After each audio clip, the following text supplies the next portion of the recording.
Jadi saya awal-awal juga ini bupatinya dokter ya, iya. Coba ditanya, tahu nggak bedanya pil KB sama pilkada? Wah saya juga loh, ini opo ya pil KB sama pilkada. Saya tuh kaget juga orang-orang politik tanya begitu. Oh ternyata juga itu sindiran.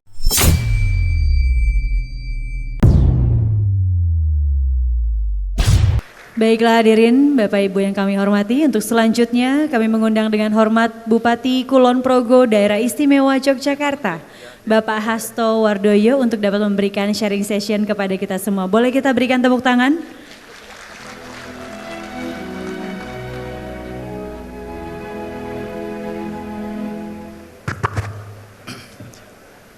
Terima kasih. Assalamualaikum warahmatullahi wabarakatuh. Salam sejahtera untuk kita semua, Bu Menteri Kesehatan, Pak Jonan, Pak Menteri yang saya hormati, para pimpinan PLU yang saya hormati dan para pimpinan TNI Polri yang hadir, Bapak Ibu sekalian.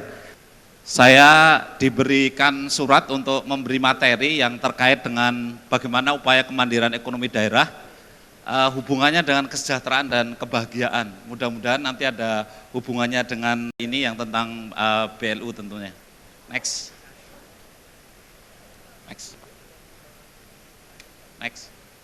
Bu Menteri dan Pak Menteri dan Bapak Ibu sekalian, saya kebetulan dokter, jadi dulu saya di pedalaman Kalimantan Timur, saya yang di perahu ini. Saya waktu tahun 95 nyuntik pasien saya itu harus dari perahu saya, dan pasien itu merapat ke saya karena layanan posyandunya ya ada posyandu terapung. Jadi kemudian ini tidak legal artis sebetulnya, tidak legal aspeknya juga tidak terpenuhi. Jadi hanya pantatnya disorongkan ke saya, terus saya suntik, setelah itu pasiennya jalan gitu. Kadang-kadang karena antrinya banyak, jadi jarum saya masih nempel, pantatnya sudah jalan itu ya ada. Itu accident ya. Tetapi saya sudah sangat bersyukur hari ini pelayanan sudah luar biasa. Kalau kita lihat tadi telemedicine sudah luar biasa, saya sangat bersyukur sekali. Saya 5 tahun di pedalaman Kalimantan, tapi ini contoh yang tidak legal artis, sehingga saya juga sudah tidak mengerjakan ini lagi, dan saya sekarang sebagai dokter obgyn, saya konsultan di bidang infertilitas dan bayi tabung, dan saya sudah bertobat kembali ke jalan yang benar lah kira-kira gitu ya. Jadi tidak mengerjakan yang tidak legal artis gitu. Saya tidak akan cerita kenapa saya jadi bupati, tetapi saya hanya cerita pengalaman di daerah. Next.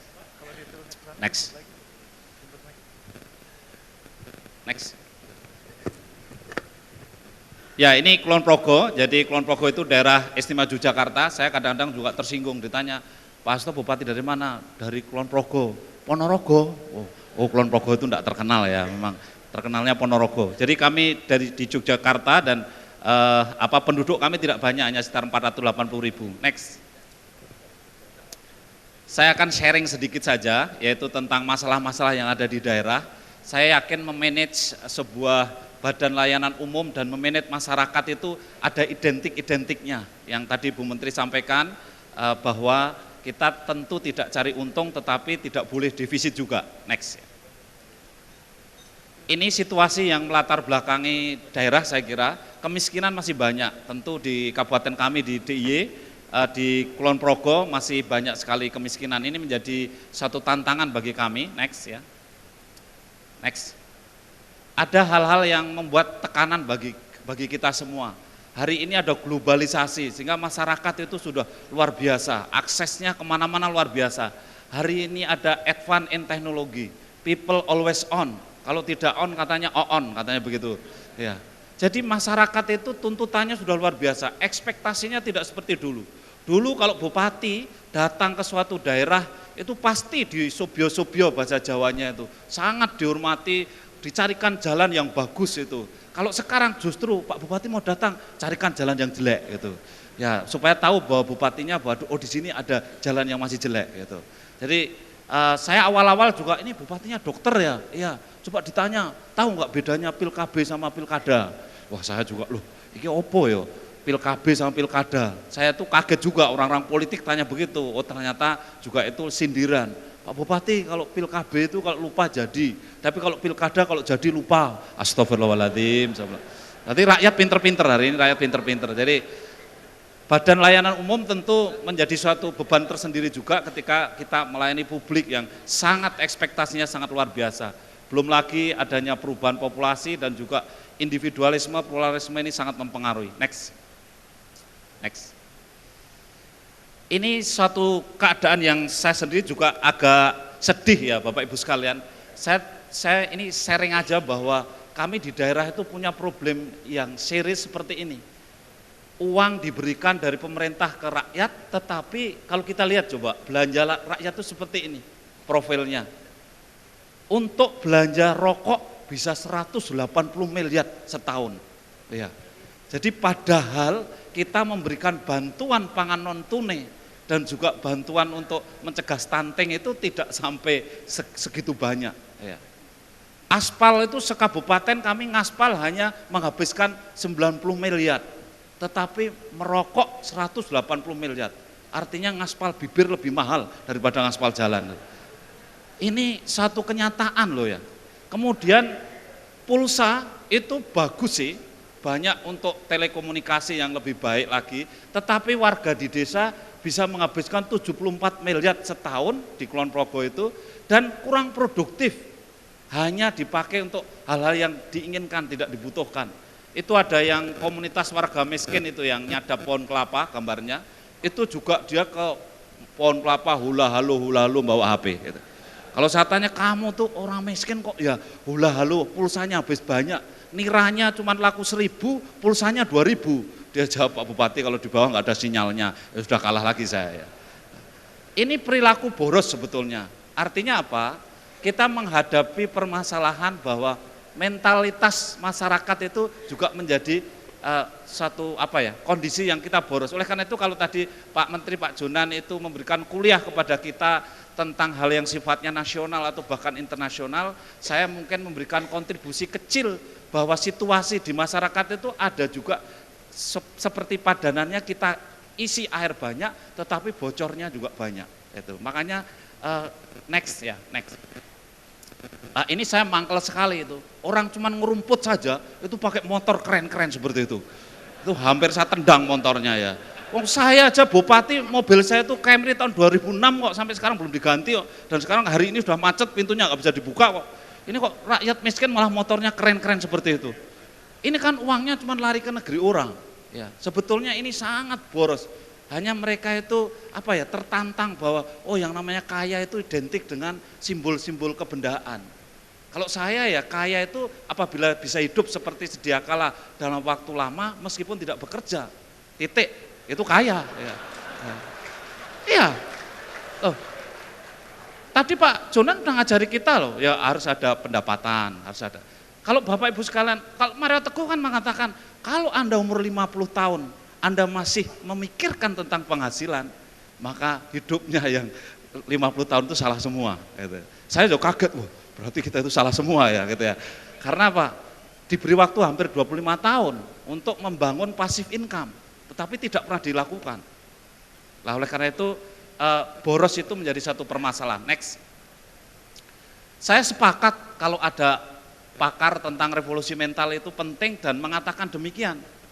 Berbagai program pembangunan telah menghasilkan banyak barang dan jasa, tetapi sebagian besar hasil pembangunan itu tidak membawa akumulasi modal secara nasional karena disedot kembali oleh perilaku menyimpang dalam ekonomi. Saya setuju sekali ini, saya garis bawahi. Karena apa? Saya merasakan gaji guru di SD, di SMP, di Kabupaten Kulon Progo yang kabupaten kecil itu 625 miliar setahun. Itu hampir separuh APBD sendiri. Tetapi guru yang dapat sertifikasi ini langsung begitu dapat sertifikasi 3 juta langsung ke dealer mobil, langsung dia SK-nya digadikan di situ. Ya. Habis uangnya saya teliti, ini uang 625 miliar setahun kemana larinya? Meresap ke rakyat enggak? Ternyata yang 300 miliar semua kabur keluar semua. Ke Jepang, ke Korea, kemana-mana karena sesuai dengan sumber dan yang dikonsumsi. Jadi kami di kabupaten itu berat untuk bagaimana menahan uang supaya beredar. Ini suatu perilaku yang sangat penting untuk kita koreksi. Next. Ini menyedihkan memang ketika belanja, yang pertama makan makanan jadi, kemudian yang kedua itu sudah tembakau, sudah rokok. Itu. Saya nun sewu, mohon maaf, saya tidak membenci orang merokok dan tidak membenci petani rokok, tetapi anak-anak sekolah saya kira penting untuk dilindungi karena boros ya. Next. Terus. Sehingga kalau saya sering diajari sama pakar-pakar ekonomi, saya kemarin diminta untuk presentasi di PBB tentang Human Entrepreneurship Model. Saya juga apa ini makanan apa? Saya diundang ke sana, saya terpaksa belajar. Tetapi yang berat saya kira seperti ini. Jadi pemimpin di daerah itu memang harus identik dengan penderitaan. Ya, kalau ada pemimpin kok wah jur-juran, kemudian wah keren, dulu sebelum jadi bupati kayaknya menderita, setelah jadi bupati kaya raya, itu saya yakin pasti korupsi itu kalau begitu. Karena iya pasti korupsi, ya dari mana kalau nggak korupsi? Iya, wong gajinya bupati cuma 6.400.000 kok. Baru diambil aja sampai rumah udah habis.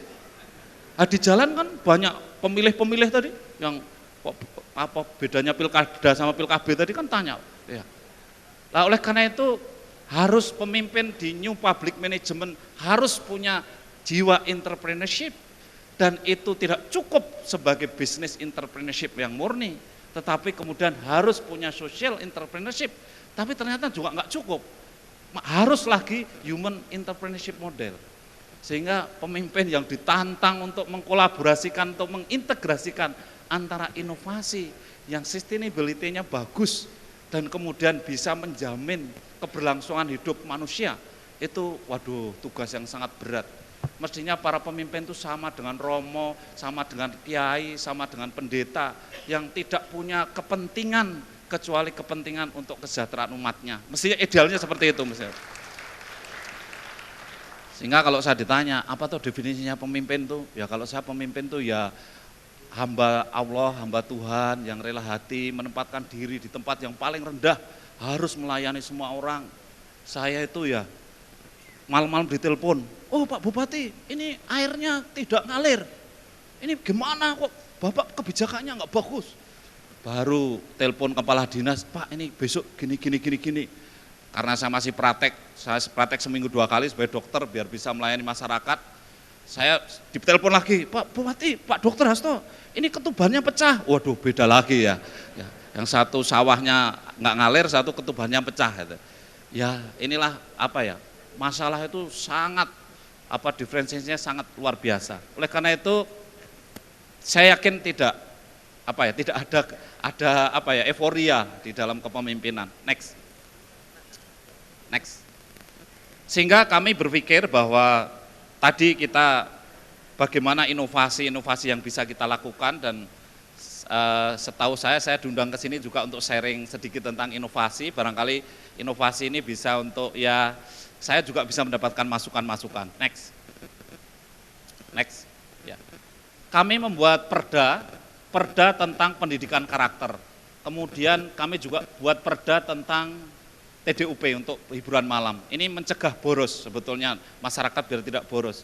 Kami memang melarang hiburan malam yang sifatnya berlebihan, mabuk-mabukan, minum-minuman. Di Kulon Progo tidak boleh, ada perdanya. Hanya boleh kecuali di hotel bintang 3, titik. Padahal jangankan bintang 3, di Kulon Progo bintang kecil aja nggak ada. Ya. Sehingga ya alhamdulillah akhirnya juga sepi, tidak ada. Ya. Tapi ini sebentar lagi ada bandara, Pak Jonan terima kasih yang sudah menginisiasi bandara internasional di Kulon Progo. Saya mohon doanya, mudah-mudahan bulan April nanti Pak Presiden Jokowi bisa meresmikan New Yogyakarta International Airport di Kulon Progo di tempat kami. Mohon doanya. Kami juga membuat perda tentang kawasan tanpa rokok, ya. Next. Ya, ini perda tentang pendidikan karakter, supaya mulai dari SD itu sudah dilatih untuk katam religiusitas di agamanya masing-masing. Itu perda yang kita buat. Next. Tahun 2015 kita buat, meskipun Pak Presiden membuat perpresnya tahun 2017, kami terima kasih sekali sudah dukung. Next. Sehingga di Kulon Progo pendidikan karakter ini kita utamakan. Pengamalan Pancasila juga kemudian kita wajibkan. Jadi kalau masuk di Kulon Progo harus baris, gurunya harus mimpin baris dulu. Kalau gurunya belum datang, muridnya saya larang masuk, biar gurunya nggak pernah telat. Gitu. Ya akhirnya murid juga menunggu guru dan guru juga jadi disiplin, menyanyikan lagu Indonesia Raya, hormat pada bendera, kemudian setelah itu berdoa, baru pelajaran. Next. Religiusitas ini semua kita kasih ada modulnya, kemudian ada perbub yang sudah mengatur itu semua. Next, terus saja. Pengamalan Pancasila dengan gotong royong ya, anak-anak kita latih gotong royong, kerja bakti dan seterusnya. Next, terus saja, terus. Termasuk budaya itu juga kita lakukan, ada wayang masuk sekolah dan seterusnya. Karena dengan budaya mereka sangat akrab antar satu dan yang lain. Berikut kami membuat perda kawasan tanpa rokok dan kami implementasikan. Mudah-mudahan ini juga nanti bisa di-share untuk kabupaten dan wilayah lain. Next. Jadi di Kulon Progo alhamdulillah tidak ada baliho rokok dan tidak ada iklan rokok sama sekali ya, di Kulon Progo, dan tidak ada sponsor rokok, tidak ada ya. Jadi mohon maaf, tidak ada bola, tidak ada olahraga dan juga tidak ada yang disponsori oleh rokok, maksud saya begitu. Sehingga alhamdulillah sudah kita laksanakan dengan perda dan ternyata warga itu baik kalau kita ambil hatinya baik. Dulu saya wah jangan pilih Pak Bupati, Pak Dr. Hasto karena tidak boleh merokok, karena perda ini saya bikin pada periode saya yang pertama. Saya periode keduanya tahun 2017. Juga jangan pilih Pak Dr. Hasto karena gusur bandara. Jangan pilih Dr. Hasto karena tidak boleh minum-minuman di sembarang tempat. Tapi kami tidak sombong, tapi alhamdulillah Allah itu menggerakkan hati mereka meskipun merokok mangkel sama saya, tetapi saya dapat suara 86,12% pada periode kedua. Artinya mereka itu yang sakit cuma bibirnya, hatinya itu masih baik gitu ya. Jadi yang sakit cuma bibirnya. Ini kita ganti nih, iklan-iklan rokok yang ada kita ganti dengan iklan layanan kesehatan. Ya, stop merokok sekarang, kemudian ada makanan sehat, germas dan sebagainya kita bikin. Next. Yang perlu diperhatikan serius itu anak sekolah. Saya kaget sekali, saya kerjasama dengan Nanyang University, kemudian saya survei anak-anak sekolah SMP kelas 1 yang laki-laki, itu kalau kita tanya, apakah Anda merokok? 9% jawabnya, ya merokok. Tapi setelah kita periksa urinnya, saya kaget, next. Ternyata 14% yang positif urinnya. Jadi orang Kulon Progo itu yang ngapusi 5% lah kira-kira. Ya, ini juga anak kecil umur 9 tahun ya, itu sudah merokok. Next ya. Nah, oleh karena itu tentu BLU di rumah sakit ini penting sekali, layanan umum kami di Kulon Progo juga mendukung programnya Bu Menteri Kesehatan. Next ya. Next. Kami memberikan layanan jam kesda kepada seluruh warga masyarakat sebelum kita integrasikan ke BPJS. Rumah sakit kami punya 2 itu BLU semua, BLUD.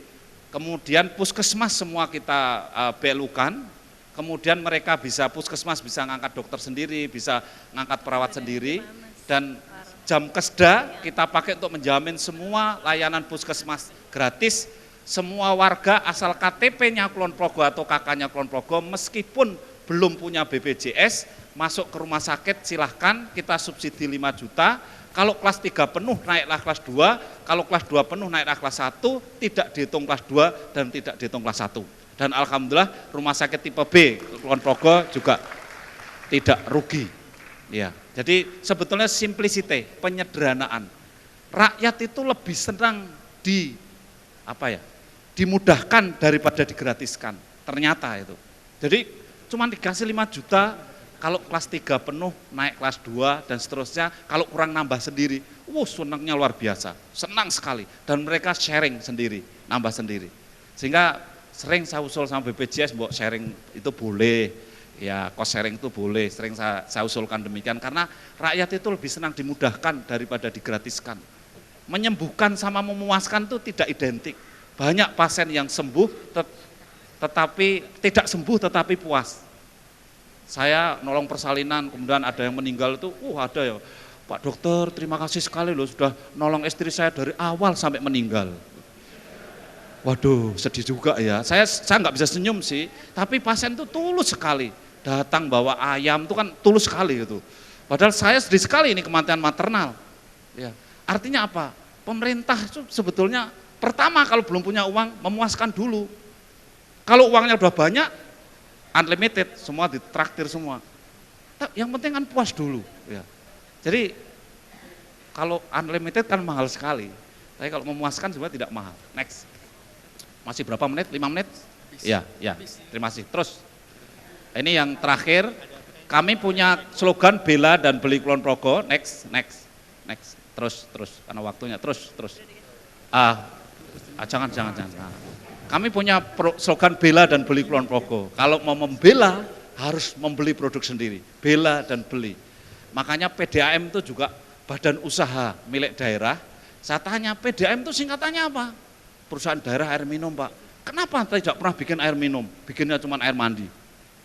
Kenapa enggak diganti aja perusahaan daerah air mandi? Ya.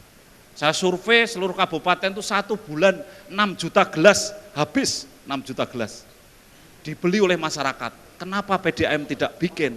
Maka alhamdulillah mulai tahun 2014 kita bikin sendiri air namanya, Direktur PDAM saya pecat dulu 6 bulan. Kalau nggak bisa bikin air minum dalam kemasan sendiri, tidak saya jadikan direktur. Akhirnya dia bingung, tanya kepada saya, Pak ini mereknya nggak ada yang disetujui. Ya sudahlah saya beri nama sendiri, apa Pak? Airku, maksudnya bukan airmu, saya bilang gitu. Karena apa Bapak Ibu sekalian? Hari ini kita itu secara teknologi kalah ya. Saya nggak bisa bikin mic, nggak bisa bikin HP masyarakat Kulon Progo. Tapi kalau air putih saja tidak bikin, sakitnya tuh di sini kalau menurut saya. Lah bagaimana? Air kan harus dikuasai oleh negara sebesar-besarnya untuk kesejahteraan rakyat. Makanya start small, act nothing big. Mulailah yang kecil saja, bikin air putih aja. Akhirnya alhamdulillah airku ini kemudian menjadi tulang punggungnya PDAM.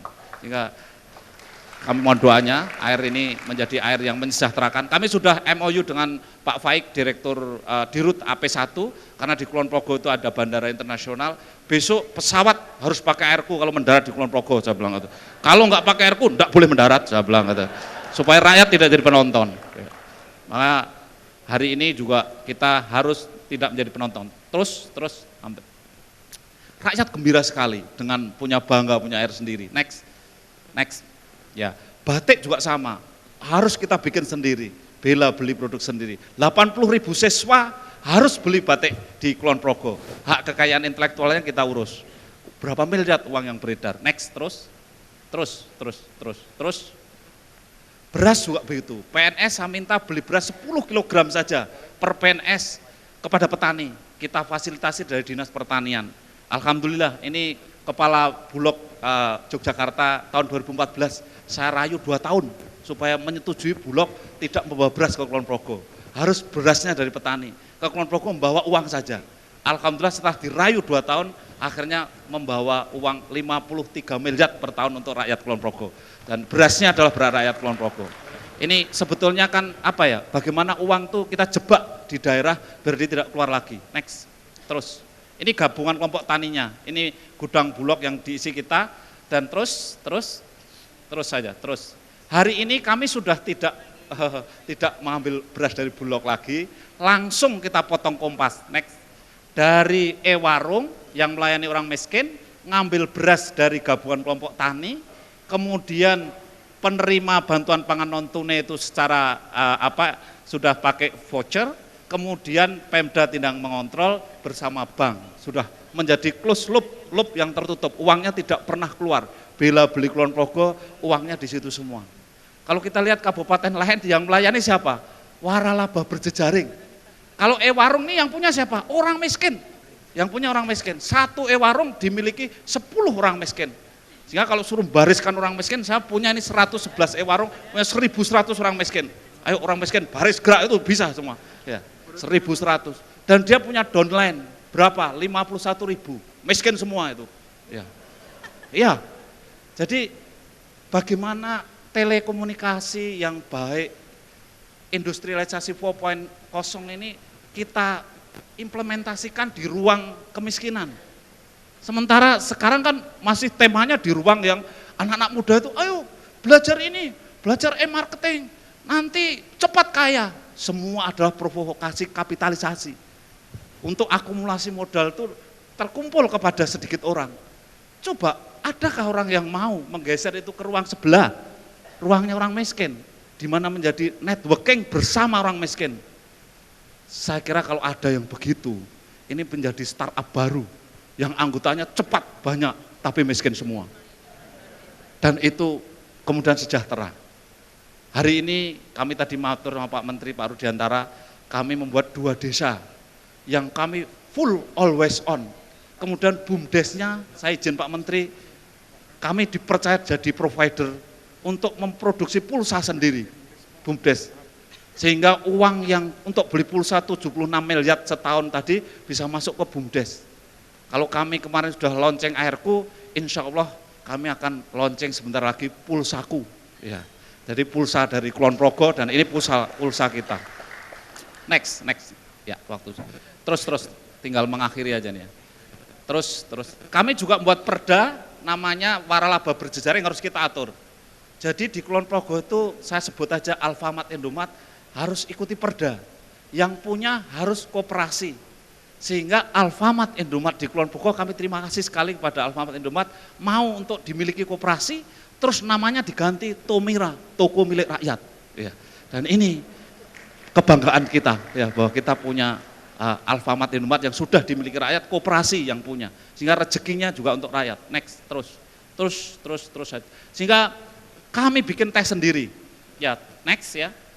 Terus kami bikin kopi sendiri, ya, untuk mengisi Tomira. Next, sebentar. Kalau di bandara besok ada Starbucks, saya sudah bilang, mudah-mudahan kerjasama dengan kami, kita beri Starbucks namanya, Star dari Kulon Progo. Ya.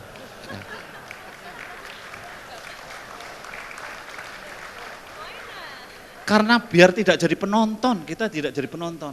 Kulon Progo orang gunung ya saya suruh jadi pramugari, kamu jadi pramugari yang penting agak cantik, tinggi, kakinya meletek-meletek, nggak apa-apa saya bilang gitu. Next. Terus.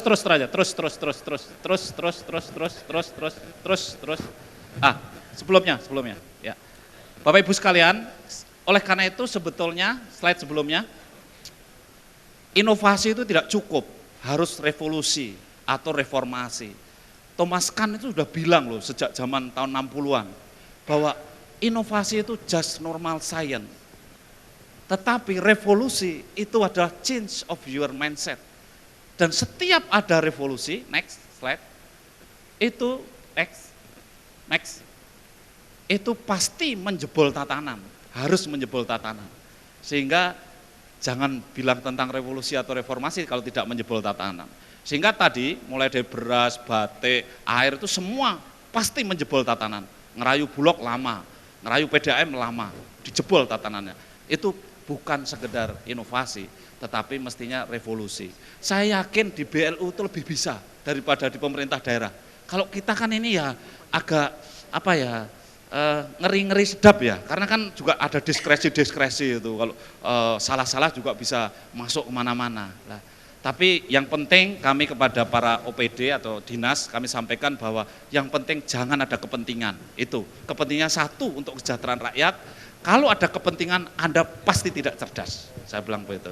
Barang siapa punya kepentingan itu pasti bahasa Jawanya nyelekudis, tidak cerdas. Iya. Sehingga tidak punya ide, tidak punya gagasan. Nah, oleh karena itu kalau Bung Karno bilang revolusi belum selesai, menurut saya sangat ada benarnya. Next.